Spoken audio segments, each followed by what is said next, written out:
E como que a gente pode, a partir do momento que você descobre que você tem uma artéria que está assim comprometida, através do cateterismo você obstrui? Sim. Aí o que acontece? Eu tenho aí para mostrar ainda, bom, o importante é que a gente tem que pensar na prevenção. Sim, claro. Né? Então, sempre lembrar, gordura no sangue tem que controlar. A gente não sente nada, pode ter 500, pode ter 400. Tem uma menininha que é do consultório, tem 6 anos de idade, uma princesa magrinha linda. A gente dosou o colesterol dela e deu 330. Mas por que numa criança, assim? Porque a mãe dela faz tratamento comigo e perguntou, minha filha pode ter colesterol alto como eu tenho, já que você falou que é genético? Eu falei, sim. Então, quando um dia for medir o colesterol dela, o exame de sangue dela, aproveita e deu pior que da mãe. E aí? Só pode tratar a criança quando menstrua a menininha e os meninos a partir dos 11 anos de idade. Porque o colesterol, por mais que pareça uma coisa ruim, ele é precursor de hormônio. Ele tem as membranas das células nervosas, ele tem um monte de benefícios. Não é só coisa ruim. Então a gente precisa. Então, até maturar a parte sexual da menininha e do menino, entrar na puberdade, a gente não bloqueia o colesterol. Depois a gente acaba bloqueando um pouco com remédio. Mas ela não pode ter, mesmo sendo tão jovem, um comprometimento de algumas artérias? Tem. Então, nesse nível que ela tem, não. Mas não. A gente tem uma paciente que é lá no Dante Pazanese, o pessoal tem um ambulatório, como assim tem no INCOR também, de dislipidemia, que é tratamento para colesterol, e tem muito de história de família. Gente com 500, 600, 700 de colesterol total. E aí tem uma menininha de 7 anos de idade que está tomando remédio de colesterol porque ela já tem placa na carótida. Com 7 anos de idade. A alimentação também ajuda? Nada, Kátia, não, desculpa. Foi assim, hereditário? É hereditariedade, é que nem a cor dos olhos, é que nem a hemofilia. A pessoa sangra por hemofilia porque tem uma genética que veio do pai e da mãe. Você falava há pouco aqui hoje no programa, uma matéria muito interessante de intuição, né? Foi. Falando da genética, da carga. A carga genética é fundamental nisso. Tá? Então não tem como a gente falar assim, através de uma alimentação, uma criança, por exemplo, com 7 anos. Não. Tira a gordura, faz atividade física. A gente reduz 5% o LDL e colesterol. O que não é nada. Para quem tem 700. Eu tenho um camarada, eu tenho famílias no consultório, 3 irmãos, tem pai e filho que passam no consultório que tem colesterol de 500. E tem um que tem o pior colesterol de homem que eu tenho no consultório, o cara é magrinho, corre 8 quilômetros 3, 4 vezes por semana. Cara sarado, mas tem um colesterol de 500. O pai dele é operado com 50 e poucos anos. Mas aí o que fazer nesses remédio. casos? Acabou. Mas baixa o risco do colesterol. Você baixou o colesterol, é a mesma coisa que não ter colesterol alto. Mas aí a gente tem que falar, muitas vezes, dos efeitos colaterais de alguns remédios para algumas pessoas, né? Isso daí é muito controlado. Você tem 3% de efeito colateral. Hoje mesmo eu via um caso de um paciente, que a gente tem paciente que você dá o remédio, a gente tem 6 remédio para colesterol, chama estatina. Tá? E tem um outro que age no intestino. Quem dá efeito colateral do ponto de vista dor no corpo, ou às vezes dor de cabeça, ou às vezes diarreia, ou gases, é a estatina. A estatina. Só que eu tenho 6 estatinas. Eu tenho que escolher uma que dá certo com essa pessoa. Eu tenho um paciente que não serve nenhuma. E aí? Não dá para tomar nada. Nem aquele natural que você já tomou, ele também não deu certo. Piorou até o colesterol dele. Por quê? O metabolismo dele não vai. E ele só está tomando aquele que bloqueia no intestino. E para ele funciona? Diminuiu. É o que a gente pode. Mas isso, eu vou te falar, é 1 em 4 mil. Então entendeu? é difícil de acontecer. É difícil. Ter dor muscular é uma coisa interessante que a gente já falou de colesterol. O indivíduo, quando tem dor muscular, normalmente é de cara. Eu te dei uma estatina, e essa me deu dor. Eu tento a outra, essa não deu. Aí o cara não está tendo dor, está indo muito bem, obrigado. O que acontece? Ele vai lá e toma um fluconazol, que é um antibiótico, antifúngico, que o ginecologista da esposa falou, olha, manda teu marido tomar, porque você está com aquelas infecçõezinhas comuns de mulher, e teu marido tem que tratar, senão você não vai curar. Aí o camarada está tomando uma estatina, junta com fluconazol, tem dor muscular, ataca o fígado, dá um monte de zebra. Então, o remédio de colesterol é muito seguro, desde que a gente não misture ele com outros remédios que agem no fígado. E às vezes você faz algumas modificações em alguns medicamentos de outras especialidades médicas. Não comenta que você está tomando nada colesterol, porque você acha que não tem nada de Esse medicamento antifúngico que eu te comentei é o que mais dá confusão. Porque, por exemplo, outro dia tem um paciente meu que é corredor de maratona, sarado, você até conhece, e o camarada tem um colesterol alto, está tratando, está tudo bonitinho. Aí foi no médico, o ortopedista viu a unha dele e falou assim, isso daí é micose de unha, tome fluconazol. O camarada deu 1000 e pouco, uma enzima que estava dando 100. Assim, deu uma zebra por conta dessas... Mas ele comentou com o médico que tomava remédio com medicação para colesterol? O médico ortopedista, acho que nem perguntou se ele tomava. Esse é um negócio. A minha mãe tem um hábito que ela adquiriu que é ótimo. Ela chega no médico, pode ser um médico que não tenha nada a ver, pode ser até o dentista. Ela pega a listinha dela. Doutor, eu tomo tenho alergia a até alergia alimentar. Tá certo, porque aí a pessoa... Mas acontece que às vezes a consulta é tão rápida que não é... E outra, e mas essa aí daí muda foi médico. Mas aí foi por boa vontade, mas não é, que aquela pessoa eu queria desajudar. E no fundo, essa unha dessa pessoa não era nem micose, era psoríase. Você vê que ainda deu o diagnóstico errado. Então, esse é um cuidado. Outra coisa que eu queria comentar, assim, do cigarro, as pessoas têm que... Hoje, com esse negócio de não poder fumar em nenhum lugar, isso estimula a pessoa a falar assim, pô, já fumei demais, tá bom, deveria estimular, chega. Né? Mas melhorou isso, Kátia? Melhorou, certo? Melhorou. Acho que tem gente fumando um pouco menos depois da lei. Porque o cigarro é pro cara ter prazer. Se começa a ser um desprazer, ele ter que descer, ficar lá na chuva, no chuvisco, no meio de um monte de gente, meio marginalizado, ele já não está achando mais tão prazeroso o cigarro. E agora eu acho que você pode parar de fumar na raça ou pode pedir auxílio. Eu acho que a gente tem que pedir auxílio porque é mais fácil parar de fumar com remédio. E muitas vezes as pessoas não conseguem parar de fumar sozinhas. Sabe o que acontece? Dentro daquele ciclo que a gente já mostrou aqui no programa algumas vezes, tem uma coisa que, assim... Primeira semana que a pessoa para de fumar, ela tem tontura, alteração de sono. Na segunda semana, ela tem alteração de paladar. Aí tem falta de concentração. Aí uma coisa que fica por 10 semanas é o aumento do apetite. E muita mulher não para de fumar porque tem medo de engordar. Mas faz mais atividade física. Não, mas não adianta. Tem que tomar um remédio nessas 10 semanas iniciais que você está sem fumar, você tem que proteger desse aumento do apetite. E aí você consegue passar aquele período sem aumento de apetite, sem engordar, começa a subir uma escada e acha, nossa, que delícia, você começa a sentir o cheiro das coisas gostoso e não volta mais a fumar. Lembro bem que você mostrou você fez aquele filminho das nossas células cerebrais esperando a nicotina. E aquilo é um absurdo. Se todo fumante visse aquilo, ia ficar assustado. Todo mundo no consultório, quando eu vou começar um tratamento antitabagismo, eu mostro o vídeo, como que a nicotina te caçou e como que a vareniclina, que é o remédio que foi lá e bloqueou aquele caminhozinho, te consegue saciar. Extremamente eficiente, né? Então, esse daí é um tipo de remédio. Tem um outro, por exemplo, tem gente que tem uma depressão mesmo. E a nicotina faz a pessoa ligar. Então ela fuma para não entrar em depressão. Ela fala assim, quando eu paro de fumar, eu fico em depressão por causa do remédio. Mas tem um remédio... Então, mas tem um antidepressivo que ajuda a parar de fumar. É isso. Então, mas na verdade, as pessoas associam que elas ficam deprimidas pelo remédio. E não, elas já são deprimidas. E aí o cigarro tira a depressão e quando... Entendeu? Então, tem que saber olhar para a pessoa e falar, para você vai caber. Por exemplo, eu tenho um monte de paciente, homem é mais fácil isso acontecer, que usou nicotina de mascar ou nicotina de adesivo para parar de fumar. E funcionou? Funcionou, porque ele supriu a vontade da nicotina. Mas aí porque ele tinha uma necessidade do vício. Mais física e não psicológica. Não emocional. Coisa que a mulher já tem muitas vezes mais emocional. Que nem na gravidez parou de fumar. Essas foram as que mais me deram trabalho para parar de fumar. Tá?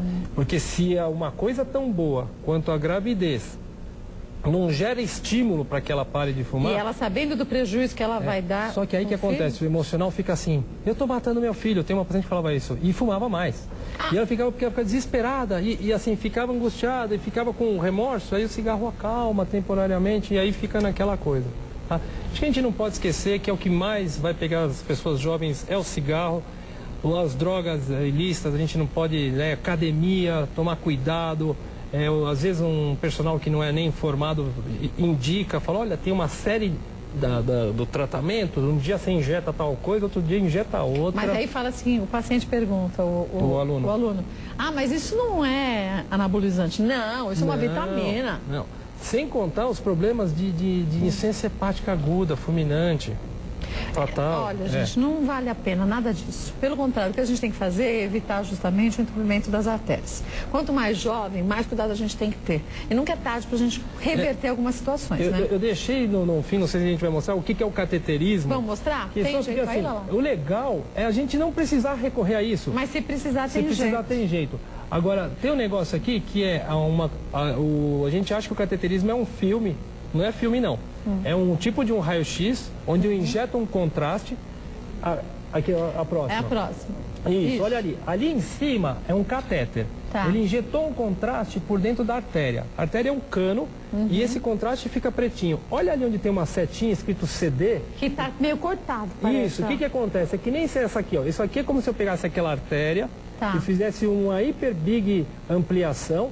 E olha só, o sangue, Kátia, mal passa, na minha artéria aqui, ela passa com um pouco de dificuldade. Isso aqui representa as hemácias, o sangue passando com dificuldade. Bem. Lá, passa uma a uma, eu acho, naquele filme lá, naquele cateterismo. Parece que ela já está totalmente bloqueada. O sangue, o entupimento é tão grave que, olha, a gente mal vê o lugarzinho. É a união dos Aí dois. foi feita uma angioplastia, que é colocar um balão de ar ali dentro, e expande essa parede entupida, você desentope e depois foi colocado o tal do stent, que é um cilindrozinho, né? Que olha o resultado final que fica. Eu acho que a gente não tem que pensar em tratar, a gente tem que fazer a prevenção para que o próximo slide a gente vai ver o entupimento e o resultado final da angioplastia. Então ali é onde coloca, né, o stent. Vai expandir, aí é um coágulo que está formado no meio da placa e a próxima imagem a gente vê o resultado final da angioplastia, que essa é um recurso, por exemplo, quando a pessoa está tendo infarto agudo, tem que correr nas primeiras horas para o hospital para que se faça, às vezes, o desentupimento na hora. Agora é a próxima, gente, do final do tratamento. Então, uma vez que colocou o stent, que você já tirou aquele coágulo. Isso. E o stent, ele acaba pressionando a parede, porque a parede não desabe, né, Kátia? Porque você pega e expande essa parede e ela vai cair, aí você põe o tubinho lá. E segura, né? E esses stents hoje têm medicamentos que fazem com que porque você gera uma inflamação nessa parede. Porque, queira ou não, você tinha uma placa de gordura, você vai lá e mexe nessa placa. E a cicatrização exagerada disso pode fazer com que reentupa. Então o stent tem hoje um remedinho nele mesmo. Que ele trata aquela região. Que naquela região a cicatriz... Que nem quando a gente tem aquela cicatriz exuberante, o queloide, sabe aquela coisa? Então, você dentro da artéria geraria uma cicatriz exagerada. Quando você põe um stent com o remédio, o stent farmacológico, essa cicatrização exagerada não ocorre. E aí, porque é possível reentupir depois de você desobstruir. Mesmo porque? Mesmo tomando os remédios certinho. Não, mas mesmo tomando, você pode reobstruir. E com o stent recoberto por remédio, a chance é muito menor, muito menor. Ô, Renatinho, pede para lá mostrar a última foto para mim, por favor, que é do resultado da angioplastia. Que a gente falou do stent, a colocação do stent também, o que acontece, e o resultado final. Olha ali, Kátia, olha que diferença. Quer dizer, na verdade, voltou ao normal. Voltou a ser o que você era, tem um calibre na artéria, nem parece que é a mesma pessoa. É verdade. Só que isso daí é o extremo da recuperação. A gente tem que trabalhar na prevenção. Lembrando que se for um infarto fulminante, não vai chegar nem a isso. Porque a pessoa morre antes disso. Não chega, que é nas primeiras horas que o coração para de bombear. Você tem pouco tempo, gera aquela arritmia grave e tal, fibrilação ventricular e pumba, o coração para em minutos. Quando a pessoa fala, fulano teve um infarto fulminante, mas conseguiu ser reavivado. Existe aquela que é assim, que a gente fala que é o ressuscitado de morte súbita. Eu já cheguei a fazer isso em pronto-socorro, porque o paciente chegou com o entupimento, fez a fibrilação, a gente deu choque, subiu para a sala de cateterismo, desentupiram na hora que assim, que a pessoa abençoada, né? Não era a hora dele, Não era. Aí você pega o outro cara que estava tudo direitinho e morreu. Por isso que o bom é a gente evitar chegar a um estágio como esse. Se você fez seus exames e viu que você está com alteração no HDL, o HDL está muito baixo, normal, o LDL está alto demais, fala assim, eu não estou sentindo nada mesmo, então tudo bem. Talvez na hora que você vai sentir alguma coisa, já não tenha mais jeito. Uma coisa que é comum, busque um médico. É uma coisa que é comum, a gente escuta no consultório, sempre quando eu pergunto, o paciente tem diabetes? Sim. Há quanto tempo? Depois do derrame. Você tem hipertensão? Sim. Depois do infarto. As pessoas acham que eles ficaram com essas doenças, depois do infarto. Mas o senhor ia no médico antes? Ah, não ia muito, não sentia nada. Então, é exatamente isso que você está falando. A pessoa só vai tratar daquilo que sente, né? E eu, através de outro exame esses dias, peguei um pai, foi levar o filho com obesidade, pra gente tratar, um menino de 14 anos de idade com 130 quilos. Com 14 anos? E joga tênis 5 horas por dia. É amigo meu de clube, é um queridão. Porque come errado. Sempre come errado. Aí a gente deu um toque pra ele, em um mês perdeu 4 quilos. Entendeu? E assim, mais do que ele faz de exercício, é que assim, tá comendo errado. Eu outro dia fui num jogo do meu filho de futebol, e aí o juiz ficou das 8 da manhã, 1 da tarde, correndo que nem um doido. Eu tirei até foto e postei lá no consultório. O juiz é quase o tamanho da mama. E correu o dia inteiro? Correu o dia inteiro. Então imagina que não é correr que emagrece. É, né? Reeducação alimentar. Eu conheço carteiro gordinho e carteiro anda pra caramba, né? Andar bastante. Exatamente, é mudar o jeitão de comer. Eu perdi peso nesse último ano. Você perdeu demais, ainda quando você chegou demais, Não, demais pelo que você é. Então, mas você tinha aquela barriguinha, então, não grande, aí barriguinha. Continuo jogando meu tênis, continuo fazendo meu exercício. O que mudou? Mudou o jeitão de comer. A alimentação. Mudou o jeitão de comer. Não tem remedinho milagroso. Não tem injeçãozinha milagrosa. Não tem injeçãozinha milagrosa. Eu pus uma matéria no meu site sobre perder peso e gordura visceral. É um trabalho canadense onde não se usou nenhum remédio. Em 12 meses, as reduções de medidas são absurdas, mas o tratamento era uma nutricionista a cada 15 dias ia na casa da pessoa e 2 a 7 vezes por semana a pessoa tinha um personal.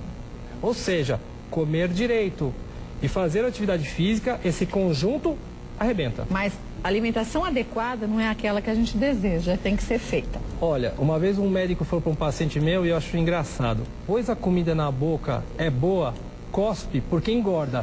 Mas no fundo, sabe que no fundo... é triste. Não, eu sei que é triste, mas por exemplo, o azeite é super bom pro coração, mas você engorda. vai tomar um copo. O abacate é super bom pro coração, mas engorda. A amêndoa, castanha do Pará, é super bom, mas engorda. Mas então, você comer uma mão cheia de amêndoa, coma 3. É que tem gente que não sabe fazer isso.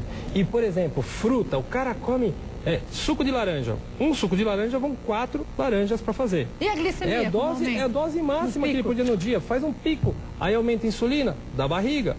Então, e às vezes a pessoa come um monte de fruta à noite, tá achando que tá fazendo bem, tá fazendo mal. Então tem essas coisas assim que tem que saber o que comer. E não só isso. A alimentação é importante, mas você já falou várias vezes aqui, só relembrando. O quanto que a gente tem que manter a frequência cardíaca para atingir os nossos objetivos. Para queimar a gordurinha. Eu posso estar andando bastante, mas meu coração está numa situação tão confortável que eu estou fazendo um exercício aeróbio, mas não estou perdendo a barriga. Mas posso te contar outra coisa que tem ajudado muito. Tem um exame que a gente faz, que é aquele ergoespirométrico, que é correndo, põe a máscara e mede quanto você gasta de gás carbônico, como está teu metabolismo, como que está a tua queima de açúcar e tal. Mas tem de repouso esse exame.